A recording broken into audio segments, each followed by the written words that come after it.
एक आदमी गलती से फिसल गया और दलदल में गिर पड़ा, लेकिन हैरानी की बात यह थी कि वह घबराया नहीं। इसके बजाय वह चुपचाप उन दो नेवलों को देखने लगा जो पास की डालियों पर बैठे थे। जैसे जैसे जेसन धीरे धीरे कीचड़ में धंसता गया, ऐसा लगा मानो एक नेवला उसकी मंशा समझ गया हो। वह धीरे धीरे डाल से उतरकर उसकी ओर बढ़ने लगा, लेकिन उसका छोटा सा शरीर जेसन को खींचकर बाहर निकालने के लिए काफी नहीं था। दूसरे नेवले ने भी हार नहीं मानी। वह अपने तेज दांतों से पेड़ की छाल कुतरने लगा और धीरे धीरे डाल दबाव में झुकने लगी।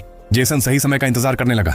जैसे ही डाल नीचे झुकी, उसने अचानक उसे पकड़ लिया, लेकिन ज्यादा जोर से खींचने की वजह से नेवला उछलकर हवा में जा गिरा। नेवला हवा में अपने छोटे छोटे पंजे फड़फड़ाने लगा, जैसे जेसन से मदद मांग रहा हो। जेसन किसी तरह दलदल से बाहर निकल आया, लेकिन वह इतना थक चुका था कि सांस लेना भी मुश्किल हो गया। वह एक चट्टान के सहारे टिक गया, थोड़ी देर के लिए आराम करने लगा। इस बीच जो नेवला गिरा था वह खुद को बचाने के लिए जूझ रहा था। उसकी हरकतें धीमी पड़ने लगी और कुछ ही देर में वह पूरी तरह दलदल में डूब गया। यह देखकर दूसरा नेवला घबरा गया। वह पेड़ पर बैठा जोर जोर से चहकने लगा, जैसे जेसन को जगाने की कोशिश कर रहा हो। आखिरकार जेसन को होश आया। उसे याद आया कि क्या हुआ था। वह झट से दलदल में हाथ डालकर अंधाधुंध टटोलने लगा। वहां अब कोई हलचल नहीं थी, सब कुछ शांत हो चुका था। लेकिन जेसन ने हार नहीं मानी। वह लगातार खोजता रहा, गहराई तक। अचानक उसे कुछ महसूस हुआ और अगले ही पल उसने अपना हाथ जोर से खींचा और बाहर निकला वही कीचड़ में सना हुआ नेवला जो अब भी जिंदा था, कांपता हुआ, पर आखिरकार बच गया।